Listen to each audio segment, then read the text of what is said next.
नमस्कार, citizens voice show में आप सबका स्वागत है। जैसे कि आप देख सकते हैं, गिरीश जोशी जी सीनियर जर्नलिस्ट हमारे साथ जुड़े हुए हैं। बहुत-बहुत स्वागत है गिरीश जोशी जी आपका। धन्यवाद। और इससे पहले मैं प्रोग्राम की शुरुआत करूं, आप लोगों से निवेदन है, सिटीजन्स वॉइस शो को लाइक करें, सब्सक्राइब करें, नोटिफिकेशन बटन ऑन करें, क्योंकि सिटीजन्स वॉइस शो जनता की आवाज़ है, आपकी आवाज़ है, आवाम की आवाज़ है और इसे हमें सब तक पहुंचाना है। और आज का जो प्रोग्राम है, वो एक बड़े गंभीर विषय पर है और ये विषय है मध्य प्रदेश और राजस्थान में कफ सिरप के कारण बच्चों की मौत। उसके बाद भारत सरकार ने एडवाइजरी जारी की, तमिलनाडु ने कोल्ड ड्रिफ्ट कफ सिरप पर प्रतिबंध लगाया। ये सारा मामला मध्य प्रदेश के छिंदवाड़ा जिले के 11 बच्चों की मौत के बाद प्रशासन की बड़ी कार्रवाई पर पब्लिक के सामने आया। शनिवार रात जिले में परसिया थाना के डॉक्टर प्रवीण सोनी और श्रेसन फार्मास्यूटिकल कंपनी कांचीपुरम तमिलनाडु के खिलाफ एफआईआर दर्ज की गई। इसके बाद छिंदवाड़ा के कोतवाली थाना क्षेत्र के राजपाल चौक से डॉक्टर प्रवीण सोनी को देर रात एमपी की स्पेशल पुलिस ने गिरफ्तार किया।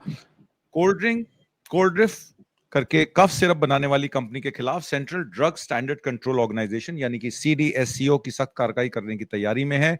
कफ सिरप से मध्य प्रदेश के 32 दिनों में 16 बच्चों की मौत हो गई है। 3 बच्चों की मौत जो है राजस्थान में हो गई है। एक बुजुर्ग महिला जिसने कफ सिरप पिया वो भी अस्पताल में एडमिट है।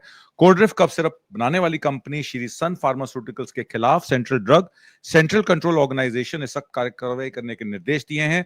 ये कफ सिरप से मध्य प्रदेश के 32 दिनों में 16 बच्चों की मौत के खबर के बाद काफी लोगों में अब ये फैल गया है कि ये स्टेट की जो फार्मा यूनिट्स हैं वो किस तरीके से इन ड्रग कंपनियों के जो इनकी जो दवाइयां हैं उनको बगैर लैब टेस्ट किए वो कैसे औषधि केंद्रों पर उपलब्ध कराती हैं, कैसे डॉक्टर्स प्रिस्क्रिप्शन लिखते हैं और कहते हैं कि ये काम तो ड्रग कंट्रोलर का है, हमारा काम तो सिर्फ प्रिस्क्रिप्शन लिखना है। डॉक्टर जोशी, गिरीश जोशी जी, मैं आपसे सवाल सीधे सीधे पूछना चाहता हूं, ये सारा मामला क्या है और गुजरात में सबसे ज्यादा drug manufacturing companies, pharmaceutical companies हैं, 7700 कंपनियां रजिस्टर्ड हैं गुजरात में और जिन कंपनियों पर ये इल्जाम लगा है उसमें एक कंपनी जो है राजस्थान की है, केसेंस फार्मा, और दूसरी कंपनी जो है वो तमिलनाडु की है। इस पर आपका क्या कहना है? देखिए आत्मा जी, ये बहुत ही पुराना खेल चलता है। इसमें दो फेमस केस को अगर मैं आपको याद कराऊं तो 2022 से 23 ये सिरप वाला जो आपने मामला बताया, एक नॉरिस मेडिसिन था, वो एंटी एलर्जिक सिरप बनाता था, वो अंकलेश्वर भरूच गुजरात में।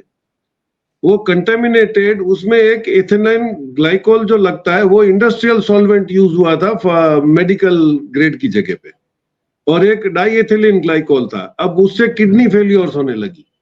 अब ये रिपोर्ट तो आ गया था, उसमें 141 चिल्ड्रन डाइड, जो रिपोर्ट आया था गाम्बिया में, उज्बेकिस्तान में और कैमरून में। उसके बाद central drug standard control organisation जो है उसने इस ड्रग को स्पूरियस डिक्लेयर कर दिया। क्या हुआ उसके बाद? वो फैक्ट्री बंद हो गई, उतना ही हुआ। उसके साथ दो इंटरेस्टिंग केस और हैं। एक है आपका जाइडस कैडिला, ये 2021 में इन्होंने कोविड के टाइम पे, अभी वो कैडिला हेल्थ केयर हो गया, एक उन्होंने ड्रग्स बनाया था रेमडेसिविर जाइको डी, वो इंजेक्शन था, उसमें बैक्टीरियल इन्फेक्शन पाया गया था एंडोडॉक्साइन नाम का। अब वो एस्टैब्लिश हुआ, इसको यूपी, राजस्थान, महाराष्ट्र, गुजरात और बिहार में सप्लाई कराया गया। बिहार में से केस आया कि इसकी वजह से ऑर्गन फेलियर हो रहे हैं, और वो एफडीआई ने उसको एक्शन लेने का जैसे ही नोटिस इश्यू किया तो उसने 29 करोड़ रुपया इसने इलेक्ट्रल बॉन्ड में दे दिया, और उसके बाद वो केस बंद हो गया। ऐसा ही दूसरा एक भी केस है टोरेंट फार्मा का, ये 2022 से 23 ये लोग जो ये अपना एंटी पेटलेट ड्रग होता है जो हार्ट डिजीज एलिमेंट के लिए काम आता है, वो एंटी पेटलेट ड्रग का 2018 से 24 ये लोग सप्लाई करते हैं। उसमें महाराष्ट्र में एक टेस्ट में ये फेल हो गया, और वो भी बाद में 77 करोड़ रुपए इलेक्ट्रल बॉन्ड में देता है, और अभी दैट नोबडी नोज वो केस का क्या हुआ है। तो आप ये समझ लो कि ये ड्रग्स वालों की इतनी हिम्मत क्यों बढ़ी हुई है, क्यों उनको पता है कि अल्टीमेटली कुछ नहीं होगा, हमारा प्रोटेक्टर बैठा हुआ है, और ज्यादा होगा तो जो कमाया हमने उसमें तो थोड़ा बहुत डाल देंगे हम हड्डियों की तरह, तो निकल जाएंगे। अब इसमें दुविधा क्या है, आप देखिए 4000 गुजरात में रजिस्टर्ड फर्म्स फार्मास्यूटिकल कंपनीज हैं, उसमें से आपके 1077 ही एक इसमें आता है WHO GMP, world health organisation good manufacturing practice का लाइसेंस मिलता है, who have been certified as a very good manufacturer, उसमें से 4000 में से 1077 ही जीएमपी में है सर्टिफाइड। उसके बाद जो पकड़े गए 17 लाख के फेक मेडिसिन पकड़े जाते हैं, ड्रग्स पकड़ा जाता है, 425 के लाइसेंस सस्पेंड होते हैं। उसमें से 425 ये हो गए, 185 का सब स्टैंडर्ड प्रोडक्शन कर रहे हैं, ऐसा उनको नोटिस भी इश्यू हुआ है, लेकिन वो चल रहे हैं। तो आप ये देखिए ये सब क्यों हो रहा है कि आपके पास अभी जो कैपेसिटी है, जो ड्रग कंट्रोलर जो है आपका इंडिया का, उसके पास स्ट्रेंथ ही नहीं है। जहां पे आपके, मैं कुछ आपको फिगर्स दे दूं तो they are short by 63% of the inspectors. 10,500 unit है और 6 लाख रिटेल आउटलेट्स है मेडिसिन की दवाई की दुकान, उसमें आपको 1310 इंस्पेक्टरों की जगह, ड्रग इंस्पेक्टर की जगह आपके पास 840 है। रिक्वायरमेंट आपकी है 3200 की। अब ये पहुंच नहीं पाते हैं, तो 50 यूनिट पे एक इंस्पेक्टर है जिसको मैन्युफैक्चरिंग भी वेरीफाई करना है, उनका बैच मैन्युफैक्चर भी करना है, उनके पास रॉ मटेरियल कितना डाला है उसका टेस्ट लैब आपके पास है नहीं। आपने 1750 करोड़ रुपया मंजूर तो कर दिया है, वो drug controller government of India जो है उसने ये मंजूर तो कर दिया, लेकिन उसके लिए भी कोई इंफ्रास्ट्रक्चर नहीं है। तो ये कौन ड्रग्स बनाता है, कौन उसको इंस्पेक्शन करता है? और उसके बाद 17 ऐसी साइकोट्रोपिक ड्रग्स हैं जो आपके एंटी डिप्रेशन में भी काम आती है, न्यूरो प्रॉब्लम में भी काम आती है। अब ये जो मेडिसिन बना रहे थे वो ड्रग्स यूज करते हैं, वो यूज करते हैं या परमिशन लेने के बाद बाजार में बेच देते हैं। There is no system to check out this. अभी इसका जब तक आप इंस्पेक्शन या आपका इनका जो फार्माको विजिलेंस का जो डिपार्टमेंट है वो एक्टिवेट नहीं होगा या आप उसकी स्ट्रेंथ पूरी नहीं दोगे तो ये होने वाला, ये सीधी सी बात है। तो इट्स नॉट वेरी न्यू, ये चलता रहेगा जब तक कि आप सीरियस नहीं हो। लेकिन आपको जैसे ही जेनरिक की मजार मिल गई तो सब लोगों ने मशीन डाल दिया। अब ये तो वो यूनिट है जो बाकायदा रजिस्टर हुए हैं। अब अगर आपने 16 या 32 स्टेशन का एक टेबलेट मेकिंग मशीन कहीं छोटे से घर में डाल दिया और वहां पे आप टेबलेट बना के बेच रहे हो, आप उसको पैकिंग भी कर देते हो, कैप्सूल्स हो या टेबलेट्स हो। अभी तो ऑनलाइन मशीन आ गए हैं जो बाकायदा टेबलेट्स बनेंगी और आपको जो चाहिए वही उसमें पैकिंग होके चला जाएगा। अब इसमें चेकिंग ये नहीं है, क्योंकि एक यूनिट है अगर वो उड़ीसा में वो अपनी दवाई बेच रहा है, वो दवाई अगर कॉस्टली है और गुजरात में ही कोई अनरजिस्टर्ड आदमी वो टेबलेट बना के उसी के नाम से यहाँ बेच रहा होगा, तो आप उसको वेरीफाई कैसे करोगे? क्योंकि आपके पास इंस्पेक्टर्स तो है ही नहीं। और ऐसा रूल है कि एक दुकान फार्मेसी को एक लाइसेंस मिलता है दुकान चलाने के लिए। यहाँ पे आप जनरली देखोगे तो एक ही फार्मेसी 4-4 की दुकान की लाइसेंस लेके बैठा हुआ है। तो I think this is just an I wash. और ये क्योंकि अच्छा हो गया कि अभी आपको पेनल्टी नहीं होगी, आपकी फैक्ट्री बंद नहीं होगी, आप जेल नहीं जाओगे, आप इलेक्ट्रल बॉन्ड में पैसा दे दो, आप बच जाओगे, तो आप धड़ाले से चोरियां करो। और this is bringing us a bad name not only in India, पूरा ग्लोबली हम लोगों का नाम खराब हो रहा है। आपने दो बातें इसमें इंपॉर्टेंट की। एक रेमडेसिविर का आपने नाम लिया जो बैक्टीरियल को कंट्रोल करने के लिए, और ये रेमडेसिविर का इंजेक्शन 35,000 से 40,000 रुपए का बिक रहा था जब कोविड-19 आया था, आपको याद होगा।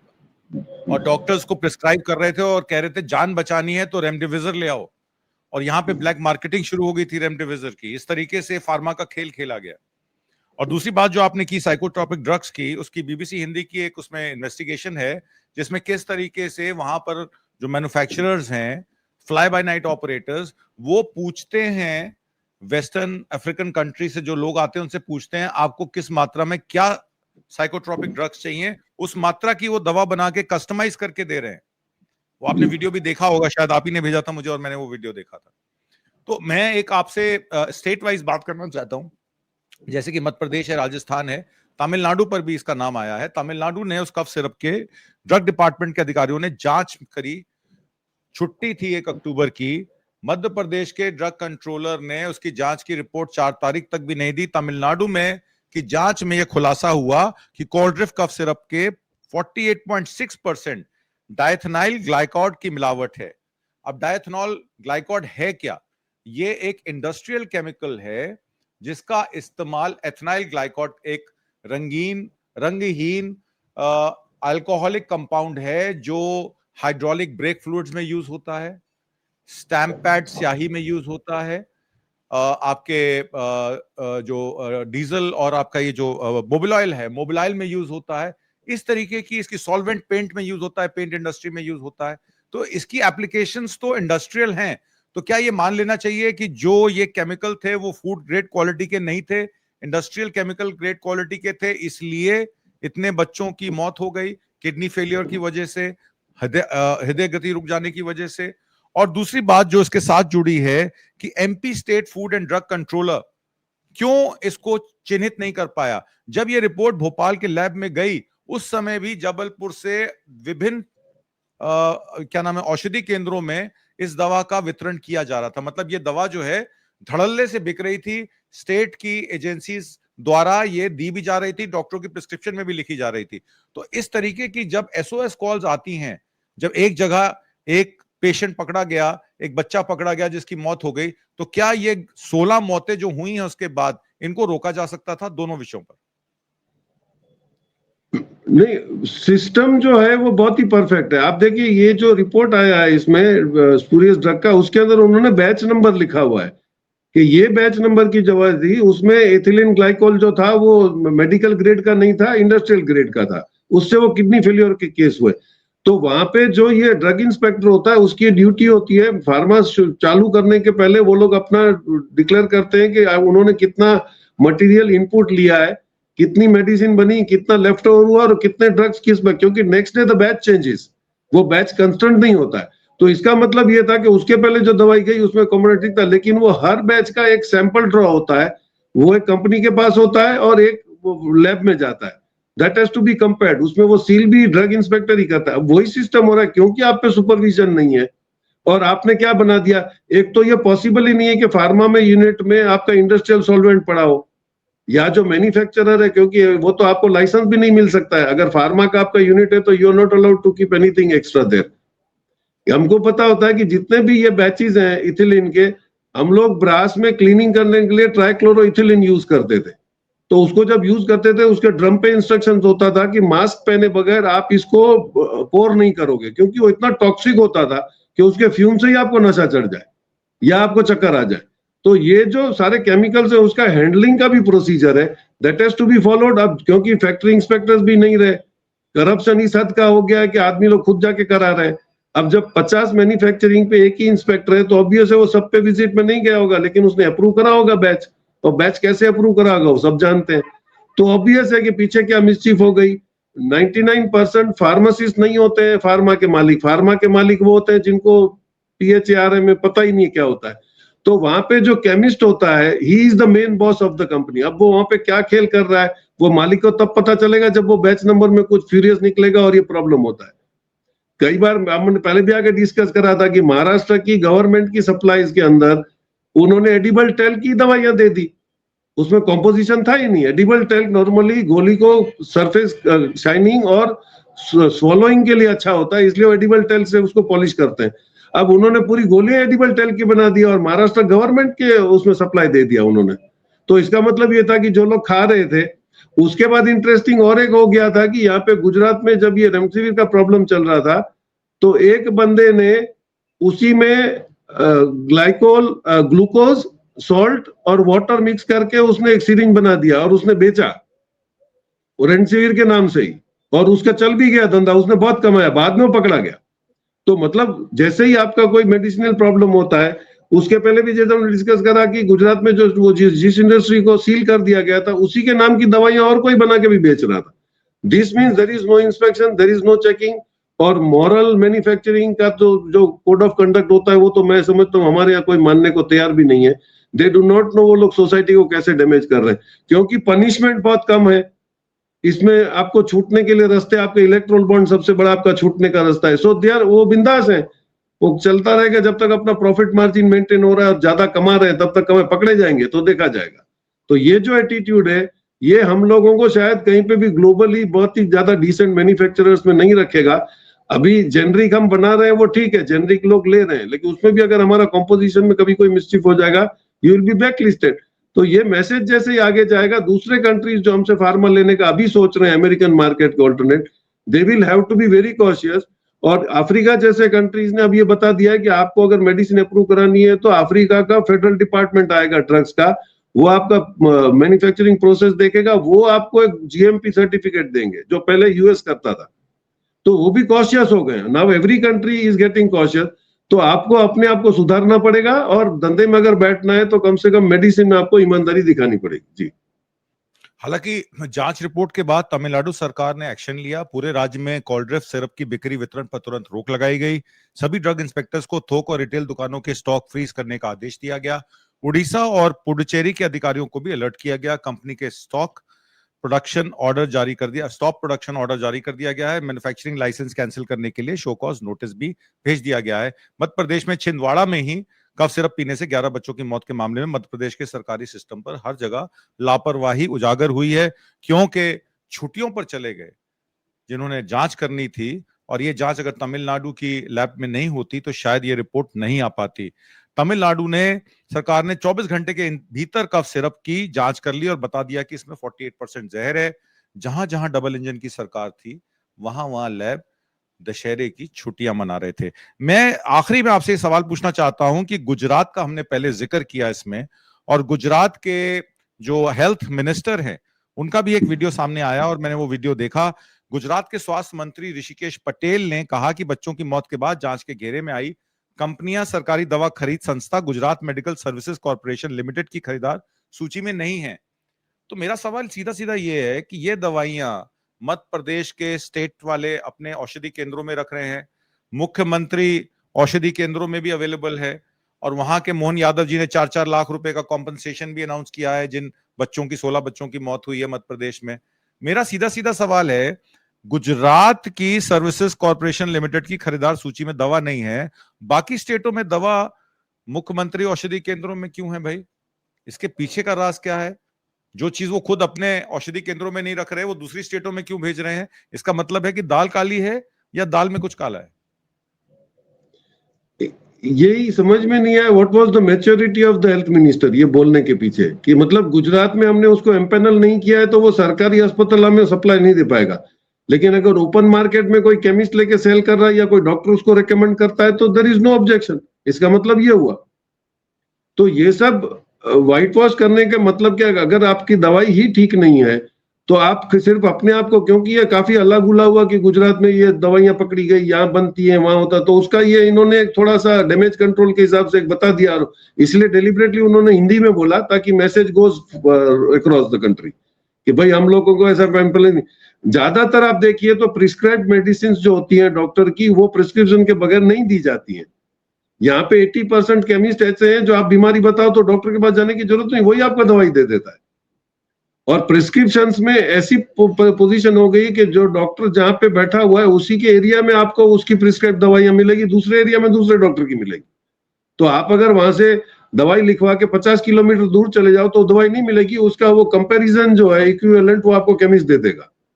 तो ये एक बड़ा नेक्सस चल रहा है, क्योंकि एक आप देखिएगा कि इसके अंदर ये एक बिजनेस है जिसमें 25% प्रॉफिट 100% प्रॉफिट में 4 लोगों में बंटता है। 25% मार्जिन मैन्युफैक्चरर, डिस्ट्रीब्यूटर, रिटेलर और ओनर। तो आप समझ लो कि अगर 10 रुपए की दवाई जो है वो ऑलमोस्ट 100 रुपए में बिक रही है तो you can imagine the margin. इसीलिए हो रहा है।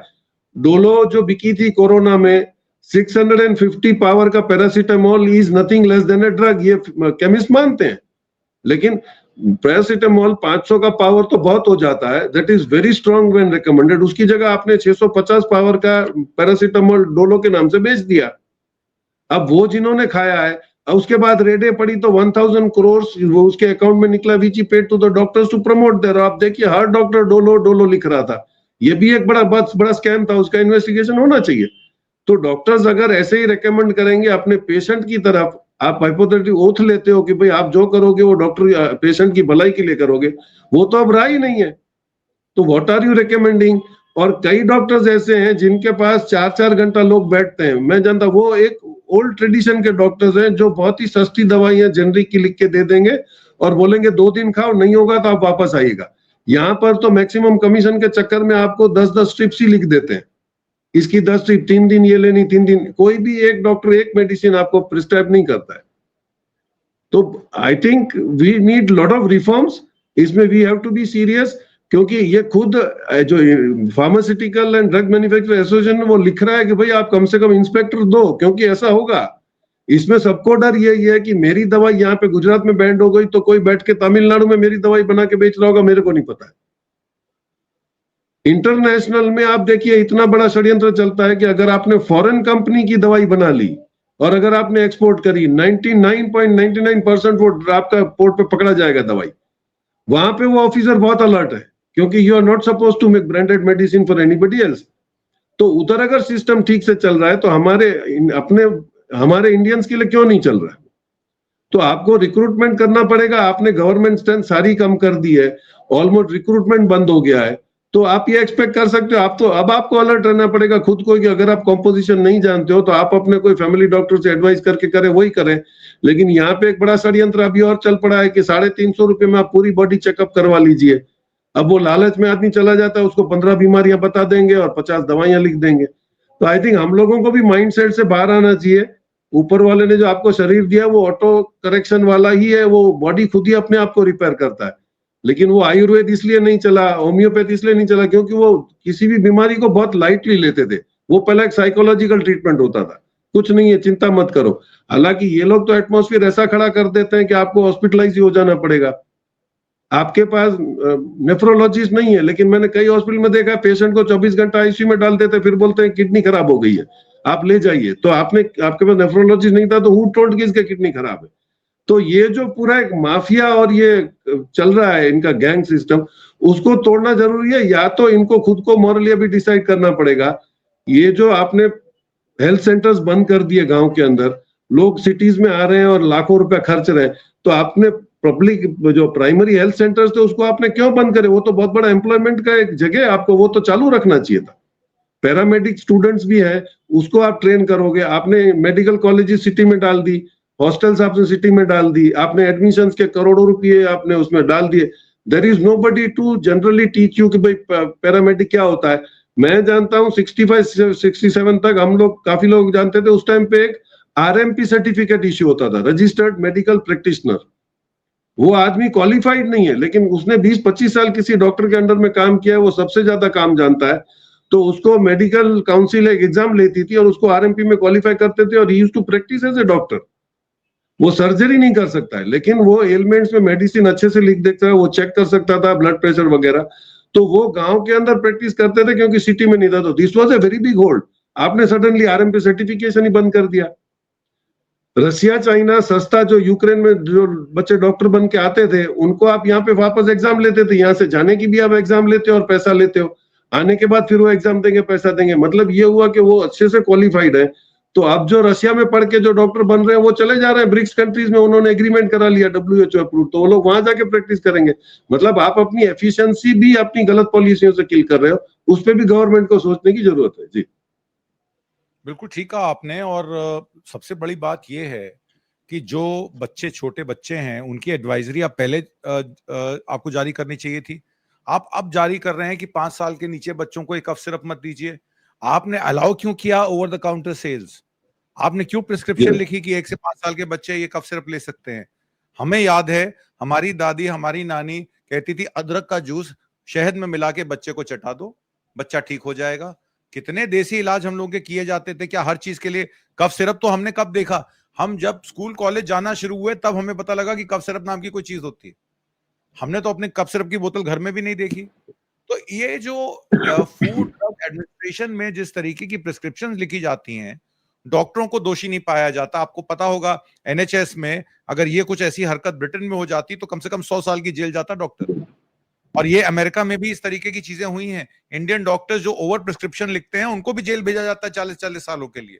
और हमारे यहाँ आप जाइए, डॉक्टर नब्ज नहीं चेक करेगा, आपसे कहेगा अपना पहले डायग्नोसिस करा के आइए। आप डायग्नोस्टिक की रिपोर्ट लेके जाएंगे, 15 दवाइयां लिख देगा और जिस दवा से आपको नुकसान हो जाएगा उसके डॉक्टर की कोई जिम्मेदारी नहीं है। तो हमारी जो लाइसेंसेस, जो आपने सही कहा, रजिस्टर्ड लाइसेंस प्रैक्टिशनर्स हैं, उन पर भी शिकंजा कसा जाना चाहिए कि डॉक्टर फार्मा कंपनियों से पैसा लेकर प्रिस्क्रिप्शंस लिख रहे हैं और ये धड़ल्ले से चल रहा है और आज से नहीं, बहुत सालों से चल रहा है। मैं आपको एक बात बताता हूं, यहाँ पे जितनी बड़ी बड़ी दवाइयों की कंपनियां आती हैं, यहाँ के टॉप जो एंडोमोलॉजिस्ट हैं या टॉप जो प्रोफेशनल डॉक्टर्स हैं अपनी फील्ड के, उनके साथ पूछ के कॉम्पोजिशन डिसाइड होती है, प्राइस डिसाइड होती है। और ये बताया जाता है कि इस प्राइस पे ये दवा बिकेगी, और जब वो रिकमेंड करेंगे, जो हेड ऑफ द डिपार्टमेंट है, तो उनके नीचे सारे लोग रिकमेंड करेंगे। तो ये तो एक धंधा है फार्मा कंपनीज और डॉक्टर्स का, इसमें पिस रहा है आम आदमी। जुलाई से अब तक 1,33,000 बोतलें वितरित करने के बाद 22 बैचों पर प्रतिबंध लगा दिया गया है। बताइए वो 1.5 लाख बोतलें कहां कहां पहुंच गई होंगी। जयपुर में एमएसए अस्पताल में 8,200 बोतलें सील बंद हुई हैं, एक ही अस्पताल में। तो इसको कंट्रोल करना तो बहुत मुश्किल है। जिसके घर में दवा चली गई उसको पता ही नहीं है, वो खबर देखता नहीं है, और अभी भी अगर वो पी के उसका बच्चा जो है बीमार पड़ जाए, मर जाए, किडनी फेलियर हो जाए, हृदय गति रुक जाए, तो इसका जिम्मेदार कौन होगा? सरकार होगी। सरकार को चाहिए अपने फूड एंड ड्रग एडमिनिस्ट्रेशन को करने की, क्योंकि हमारा फार्मास्यूटिकल एक्सपोर्ट भी तो इफेक्ट होगा। आपने बिल्कुल ठीक कहा, जितने ट्रिलियन डॉलर का हम फार्मा एक्सपोर्ट्स करते हैं, वो एक्सपोर्ट पर भी रुकाव लगेगा। वो देश कहेंगे कि जब आप अपने देश में ड्रग एडमिनिस्ट्रेशन नहीं कर पा रहे तो आप हमें क्या दवाइयां बेचेंगे। आज की परिचर्चा में भाग लेने के लिए और बहुत सारी महत्वपूर्ण जानकारियां देने के लिए गिरीश जोशी जी, बहुत बहुत धन्यवाद। Thank you.